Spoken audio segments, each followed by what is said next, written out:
It's spring cleaning time. Got goods to give away? Maybe bulky furniture, gently used clothing, or quality household goods?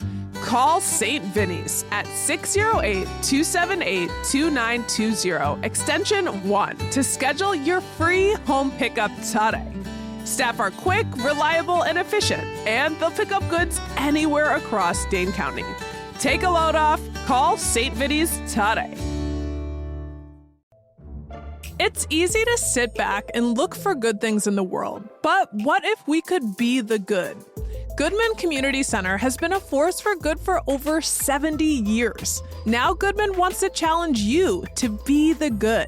What can you do to make our community, our country, and our world a better place? Learn more about how you can be a part of what's good at Goodman at goodmancenter.org. Together, we can strengthen lives and secure futures.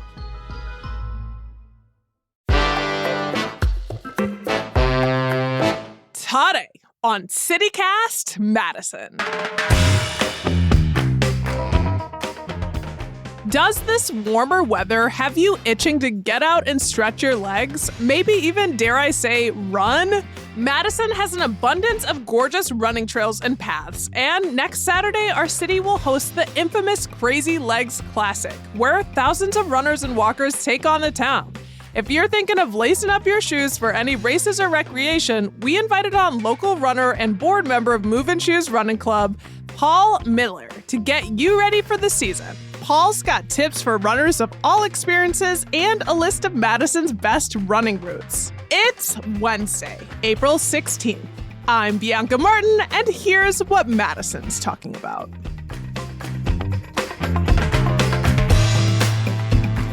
Hi, Paul. Hey, Bianca.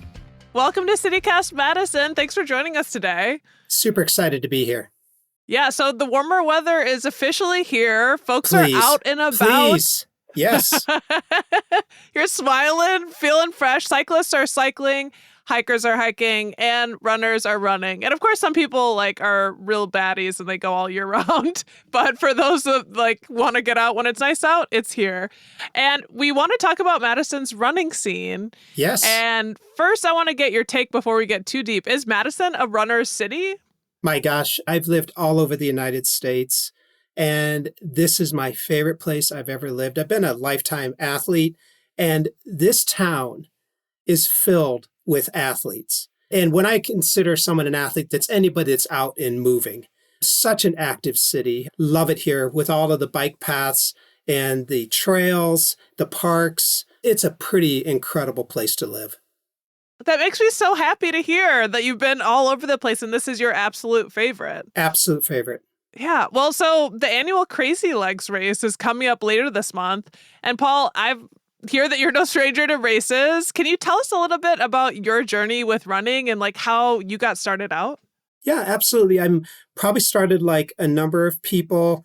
You run as a child, you run in the sports. I ran cross country and track when I was in high school. When I got to college, I became a cyclist and became actually pretty okay at that sport. But after I met my wife and she visited me at the emergency room a couple times, and especially when we had our child on the way, I made a commitment. It's like, you know what? Maybe I need a safer sport. And that's when I really leaned back into running again. And something else about running I think that's been great is it's so easy to travel as a runner.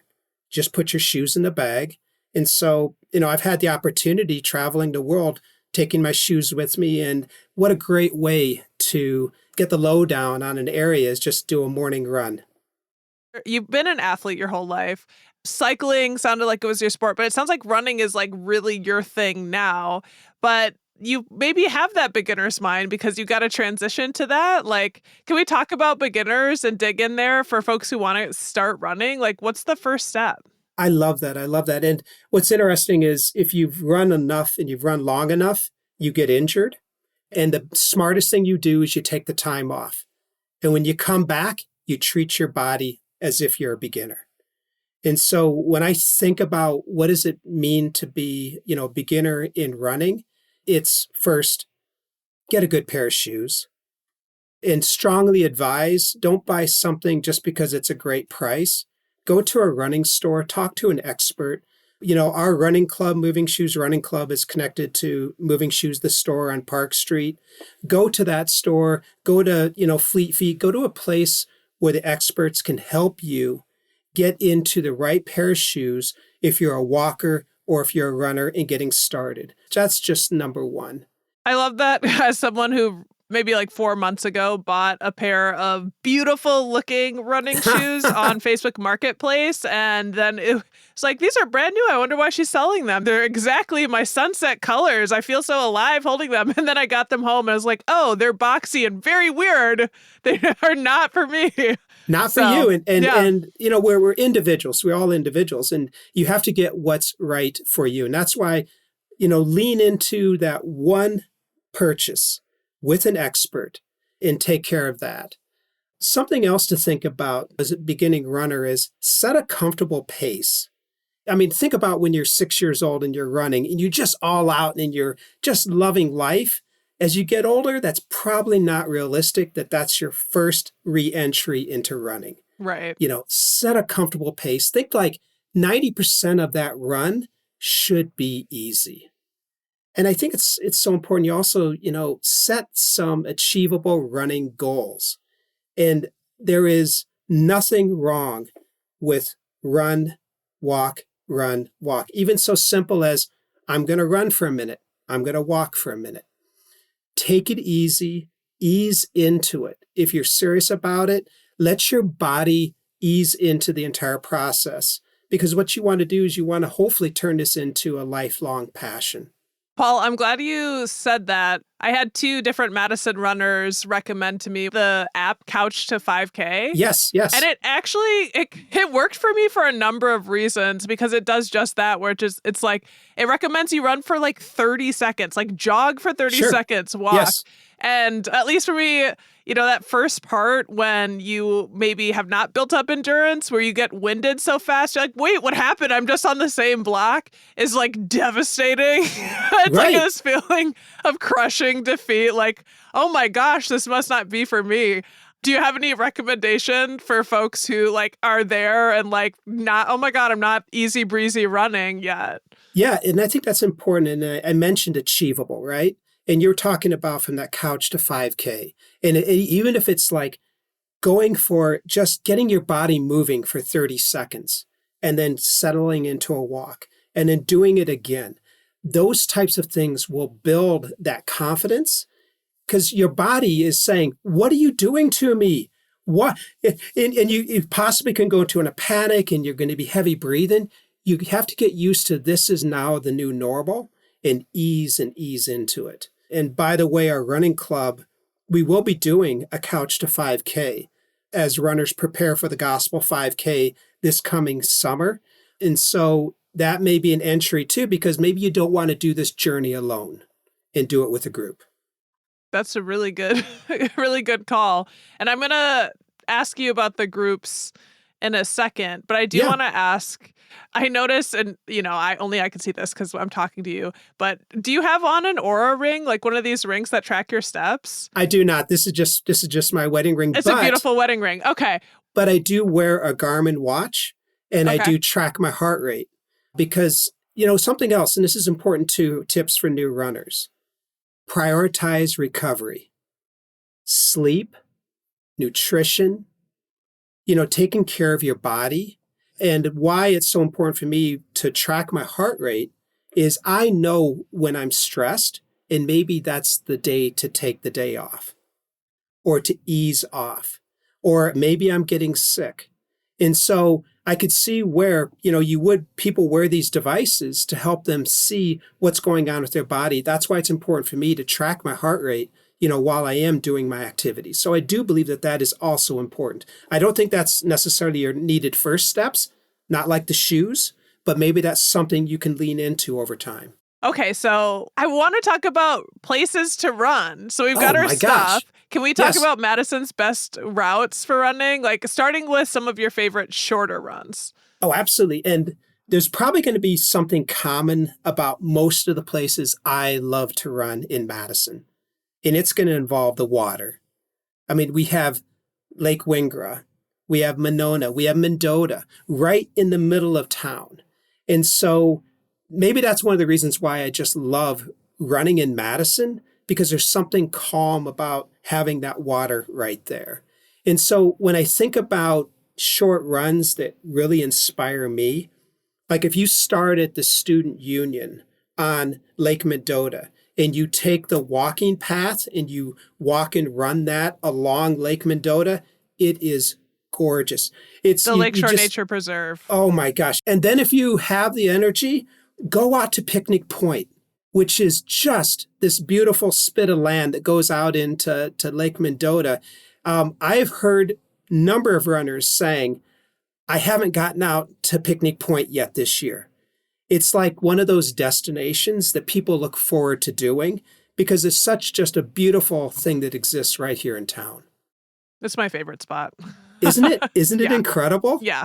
Yeah. It's hands down divine land. It's really special.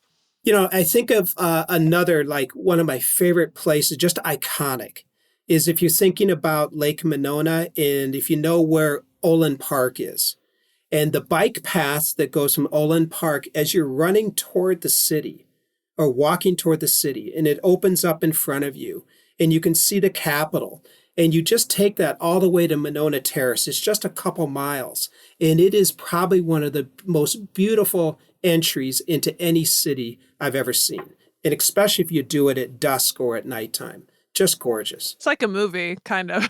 Isn't it amazing? Yeah. Whenever anyone visits, I try to make certain that one of our drives comes down John Nolan so they can see that view, and I'm just quiet because the car gets quiet. It's so gorgeous. That's a pro tip. Pro tips, yeah. Pro tip. And so what about for more experienced or long distance runners out there? Like, where would you recommend there for Madison's best longer routes? I think it's just iconic that if you circle the Arboretum, it is almost exactly perfect 10K. It's just 6 miles. And what's interesting is it's got the rolling hills. You may have to deal with the turkeys when you go into the yard because they own the place. Right. Interesting adventure.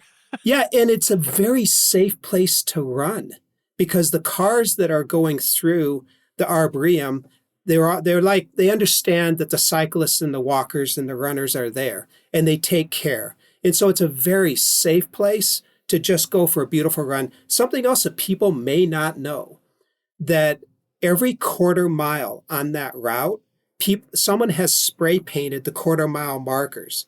And so people will do workouts in the Arboretum, especially on the flat sections, because each quarter mile is marked out. Just those little things that exist out there that a lot of people don't know. That's actually one of the few places I've run in Madison. Again, aspiring runner. And I had a friend, someone saw me running. They're like, "Oh, you're a runner. I've seen you running at the Arboretum." I'm like, I love that I have this cred for going like twice. That's fantastic. Yeah, hey, as long as you're seen, it happened, right? I'm going to leave you with one more. Please. And this is maybe for the more adventurous. And I've heard people put this out as a major goal. If you run around Lake Monona, once again, water, it's going to be 12 to 13 miles. And people have established that as their big goal. I'm going to work myself up so that I can make that run all the way around Lake Monona. And there's great water fountains on that path. There's bathrooms. It's amazing. It's amazing we have that right here in town. So that's just, I would put that on the extreme side, but it's a wonderful, wonderful journey.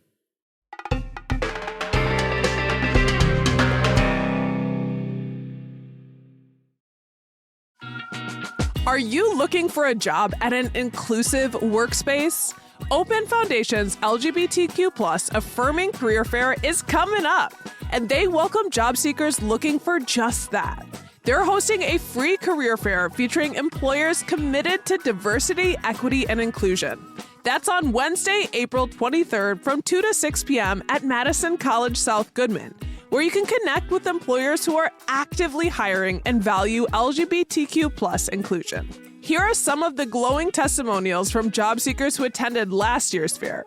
Quote, the Open Career Fair was incredibly helpful in my job search. It helped highlight orgs that valued safe space for queer identities. And, quote, the Open Career Fair was the first time I felt comfortable meeting a group of potential employers as myself. Not worrying about having to come out during each conversation was an inexplicable relief. For more details, visit openmadison.org. Jones Dairy Farm makes products that are perfect any time of the day, but they're especially awesome for spring holidays like Easter and Mother's Day. We're talking fully cooked meatballs for easy, amazing meals or delicious appetizers. Naturally smoked hams that feed a crowd and are so easy since they're fully cooked. Out of this world bacon that's dry aged and award winning, and all natural sausage that makes breakfast easy. Jones Dairy is a family-owned company out of Fort Atkinson, Wisconsin, and they've been making mealtimes better since 1889. With high quality and amazing flavor, their products are available at most grocery stores, including Costco. Go check out their product finder on jonesdairyfarm.com to find out where to find Jones near you.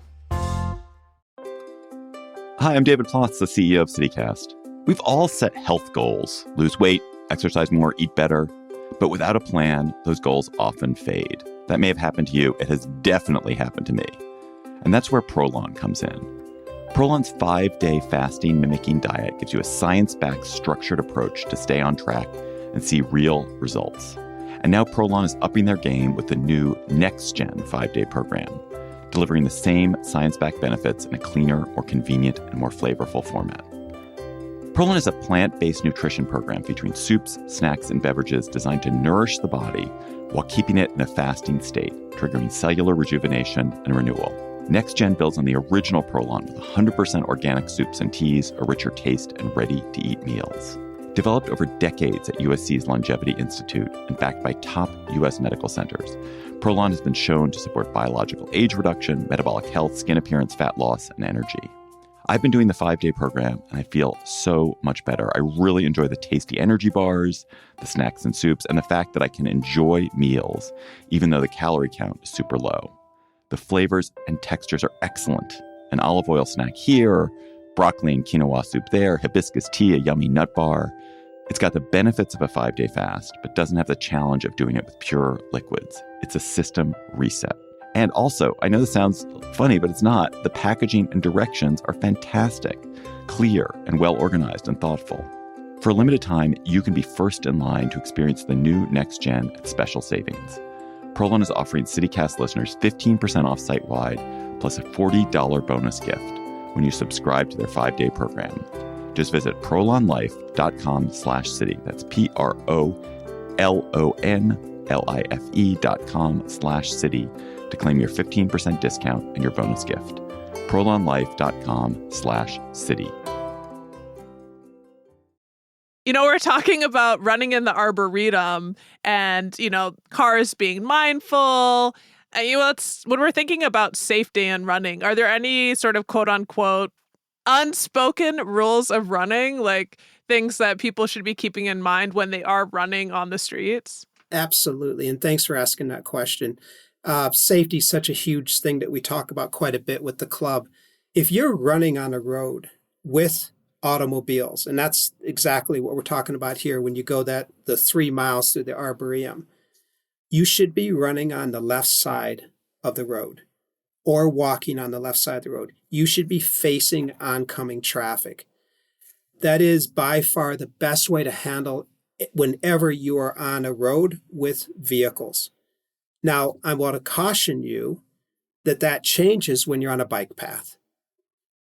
So bike paths, you should be, everyone should be going on the right side. Cyclists, the electric bikes, walkers, kids on bicycles, tricycles, everyone should be on their right side. Also, I think it's super important that if you're running during dusk or dark, reflective clothing, I wear a blinking light because I want to make certain people know that I'm here. I actually put a light on the front and the back so that people are aware that I'm out there, because what I don't want to do is disturb or if somebody doesn't see me. That could be the worst thing.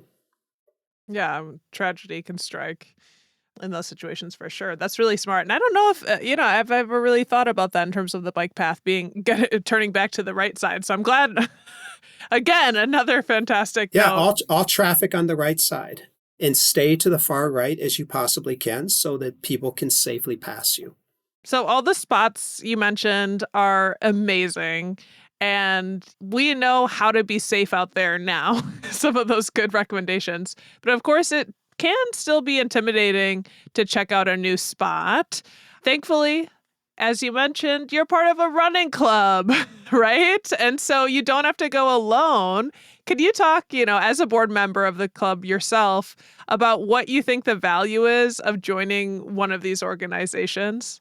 Yeah, what was interesting is pretty much a solo athlete for most of my life. And when I was living in Lawrence, Kansas, I met up with a group and it's like, wow, this is fun. Running with people is fantastic. And so when I came to Madison, there didn't exist an organized club to join. There was people I ran with, loved them. They were great. And we got together saying, why don't we build something? And so the current Moving Shoes Running Club started right around 2018. And it was a pretty small venture. And it really was not growing very fast. And during the pandemic, we took a step back and said, how can we create a much more inclusive running club? How can we create something that is open and inviting to anyone who wants to run? And what was interesting, talking to enough people, they said, and what we heard was the most important things you need to accomplish is inclusion is going to be accomplished by pace. So people get intimidated when they come to a run club. Everyone seems to know each other. They all go off on a run, and maybe you're not running as fast, and you may get left behind. Your chances of showing up that next time, unless you have a lot of internal fortitude, is like, that's not for me. Right. The inner critic was stopping me by myself on the street.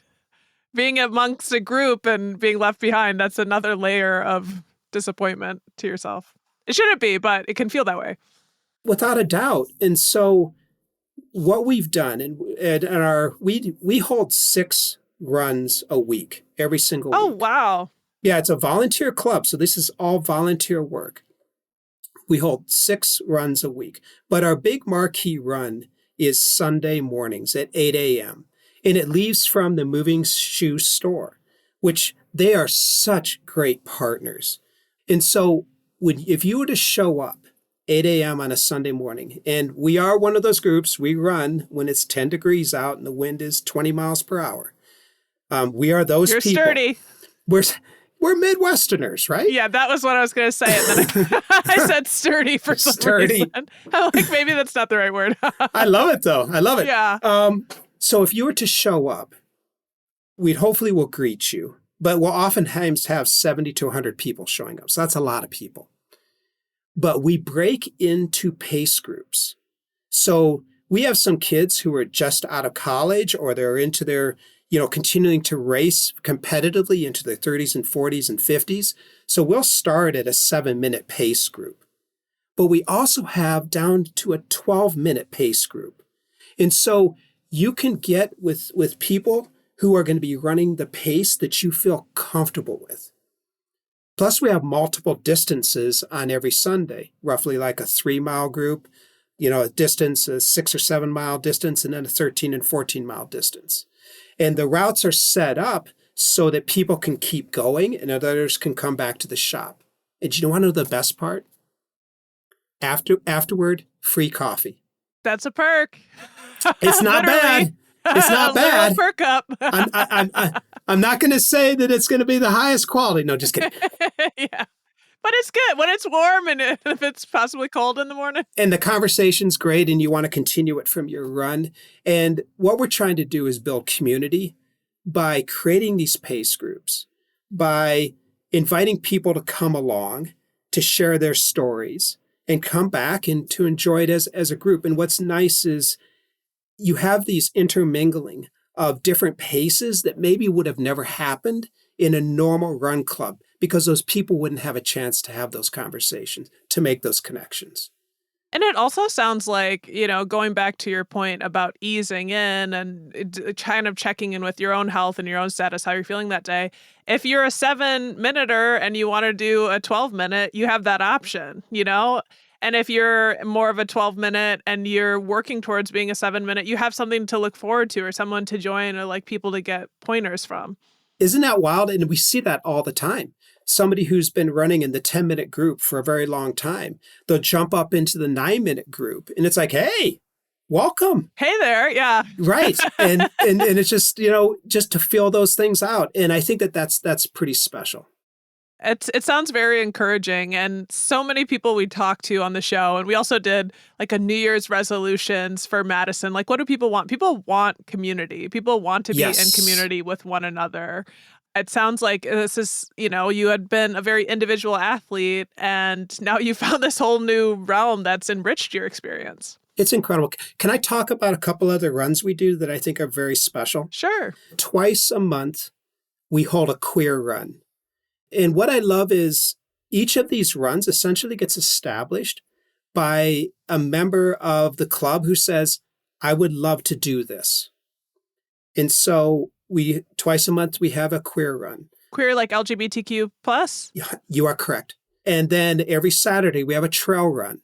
And so just different speeds, different desires, different ways to move the body out there. Once a month, we have a pub run.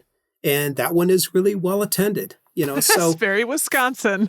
Very Wisconsin. But just to let you know, just the variety that we try to offer with this club, and the whole thing is everyone is welcome, and we'd love to have you, and to just be part of that community. And what's nice and pretty cool to see is the people sticking with the group over time, or moving away and coming back and saying, I make certain that I'm going to run with the club on Sunday. Well, it's certainly nice to hear someone talking about inclusivity in such a profound way. It matters. Everyone's welcome. Love a club like that. Very Madison. Yeah, come join us. I mean, you'll find us on the web, Moving Shoes RC. Check out the website. Come visit us. It costs nothing to run with us. You can become a member, but we don't force that. But right now, we're almost 400 members, which for me, it just warms my heart. Paul, thank you so much for coming on CityCast Madison today. It's really thrilling, and I feel the energy that you feel and the love and community that you have. Like, it's just resonating out of you. So, Paul, thank you so much for sharing that good energy and the information on how to run safely and happily. Bianca, this was a pleasure. Thank you very much, and we'd love to have you. That's Paul Miller, local runner and board member of Movin' Shoes Run Club. Head to our show notes for a link to sign up or learn more about the club.